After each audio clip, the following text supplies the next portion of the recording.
Bapak Ibu Shalom, menyapa jemaat Tuhan lagi di dalam kasih dan kemurahan Tuhan. Doa kami jemaat di dalam kasih setia Tuhan yang terus kita rasakan dan kita nikmati. Kita akan lanjutkan pembelajaran firman Tuhan dengan tema besar hal-hal yang harus kita jauhi, kita hindari di dalam sebuah persekutuan. Dan di pagi hari ini kita akan menyoal tentang egoisme atau mementingkan diri sendiri. Ini adalah hal yang juga kita perlu hindari dalam konteks persekutuan. Firman Tuhan di dalam Galatia pasal yang kedua ayat yang ketiga dan 4 berkata, dengan tidak mencari kepentingan diri sendiri atau puji-pujian yang sia-sia, sebaliknya hendaklah dengan rendah hati yang seorang menganggap yang lain lebih utama daripada dirinya sendiri, dan janganlah tiap-tiap orang hanya memperhatikan kepentingannya sendiri, tetapi kepentingan orang lain juga. Firman Tuhan mengajarkan tentang harus menghindari egoisme. Di dalam persekutuan, ketika ada egoisme, maka persekutuan itu menjadi persekutuan yang tidak hidup, persekutuan yang tidak menyenangkan, persekutuan yang diwarnai dengan pencideraan atau tidak membuat satu dengan yang lain itu bertumbuh. Firman Tuhan menyinggung tentang jangan mencari kepentingan diri sendiri. Inilah yang disebut dengan egoisme. Egoisme berarti mencari kepentingan diri sendiri. Lalu kemudian firman Tuhan juga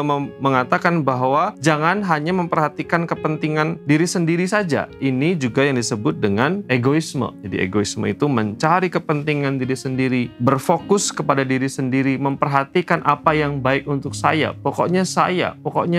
Segala sesuatu berpusat kepada dirinya. Tetapi firman Tuhan mengajarkan lawannya, menghindari egoisme, lalu dikatakan di sana memperhatikan kepentingan orang lain juga. Lalu kemudian juga rendah hati. Jadi egoisme itu dipertentangkan dengan rendah hati. Hal yang positif adalah rendah hati, hal yang negatif adalah egoisme. Egoisme adalah sikap atau tindakan, sekali lagi, yang melihat segala sesuatu berpusat pada dirinya, segala sesuatu harus dirinya dulu, orang lain belakangan. Semua orang harus mengerti dirinya, semua orang harus memperhatikan dirinya, semua orang harus mendengar dirinya. Pokoknya dirinya, dan dirinya berpusat kepada diri sendiri. Inilah yang disebut dengan egoisme. Bayangkan seandainya kita ada dalam sebuah persekutuan yang diwarnai dengan egoisme. Semua orang pengen menjadi yang terkemuka. Semua orang pengen menjadi yang nomor satu. Ini tentu tidak menyenangkan. Sebuah cerita ada di sebuah desa yang di dalam cerita itu bernama Desa Sendok Panjang. Kenapa Desa Sendok Panjang? Karena kebiasaan orang di desa itu makan dengan sendok yang panjangnya 1 meter. Bayangkan Bapak Ibu. Dalam cerita ini, desa itu punya 2 RT. RT yang pertama adalah RT egoisme, dan RT yang kedua adalah RT kerendahan hati. Yang menarik di desa egoisme itu, di RT egoisme itu, semua orang kurus-kurus, kecil-kecil. Sedangkan di desa rendah hati, semua penduduknya sehat, badannya besar-besar, kekar-kekar, dan segar-segar. Alasannya kenapa di RT